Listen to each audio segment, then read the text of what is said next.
Gustav had come to know Martin by chance over a business negotiation.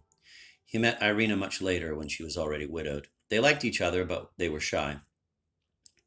Whereupon the husband hurried in from the beyond to help them along by being a ready subject for conversation. When Gustav learned from Irina that Martin had been born the same year he heard the collapse of the wall that separated him from this much younger woman. And he felt a grateful affection for the dead man whose age encouraged him to court the man's beautiful wife. Gustav worshipped his deceased mother. He tolerated, without pleasure, two grown daughters. He was fleeing his wife. He would very much have liked to divorce if it could be done amicably.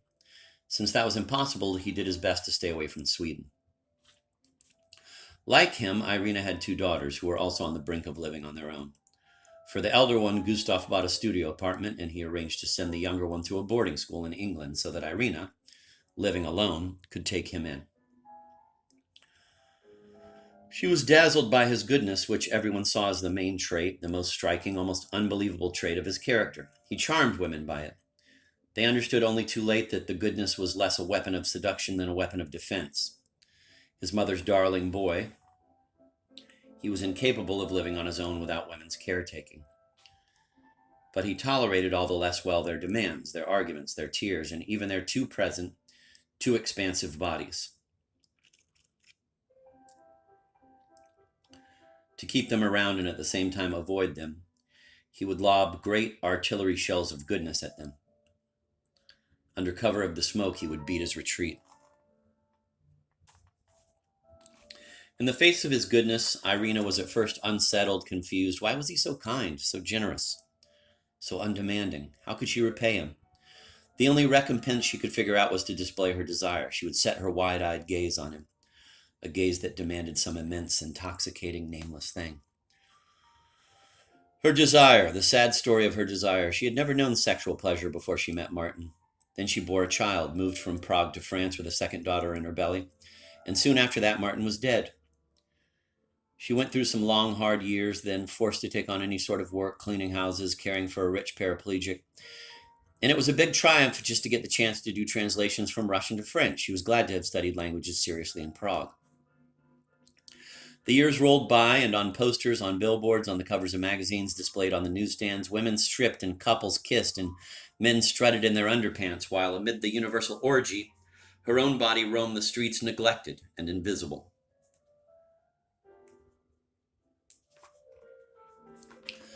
So meeting Gustav had been a festival. After such a long time, her body, her face were finally being seen and appreciated. And because they were pleasing, a man had invited her to share life with him. It was in the midst of that enchantment that her mother turned up in Paris, but at perhaps the same time, or very slightly later, she began to harbor a vague suspicion that her body had not entirely escaped the fate it was apparently destined for all along.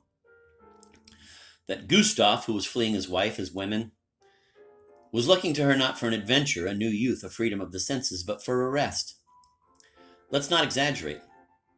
Her body did not go untouched, but her suspicion grew that it was being touched less than it deserved.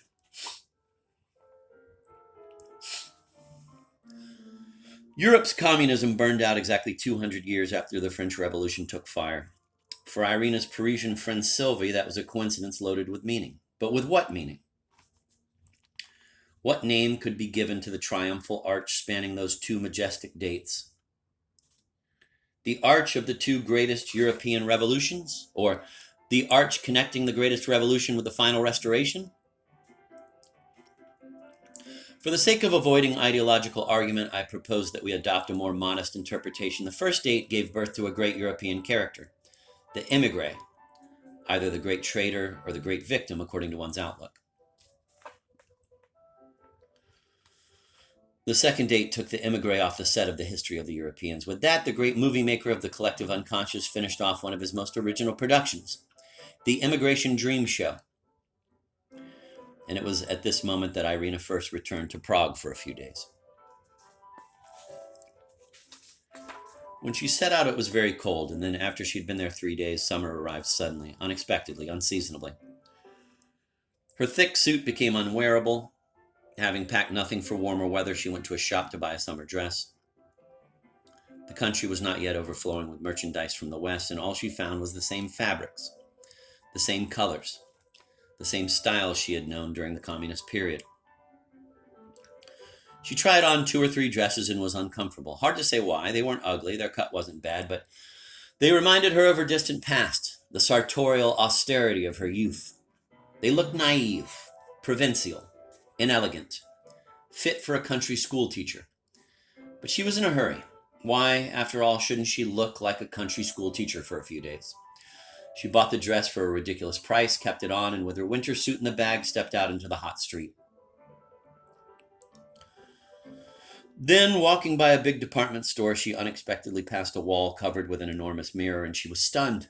The person she saw was not she, it was somebody else, or when she looked longer at herself in her new dress, it was she, but she living a different life.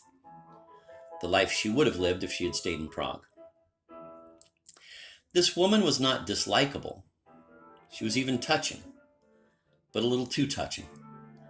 Touching to the point of tears, pitiable, poor, weak, downtrodden. She was gripped by the same panic she used to feel in her immigration dreams. Through the magical power of a dress, she could see herself imprisoned in a life she did not want and would never again be able to leave.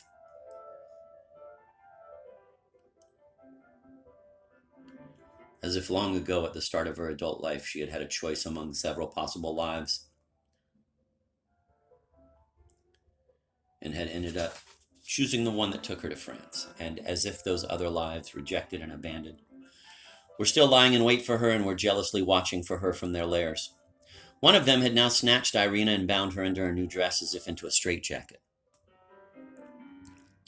Frightened, she hurried home to Gustav's apartment. His company had bought a house in central Prague, and he kept a pied-à-terre up under the eaves, and changed her clothes. Back in her winter suit now, she looked out the window. The sky was cloudy, and the trees bent under the wind. It had been hot for only a few hours. A few hours of heat to play a nightmare trick on her, to call up the horror of the return. Was it a dream? Her final immigration dream? No, the whole thing today had been real. Still, she had the sense that the snares she knew from those early dreams were not done with, that they were still present, still at the ready, on the lookout for her.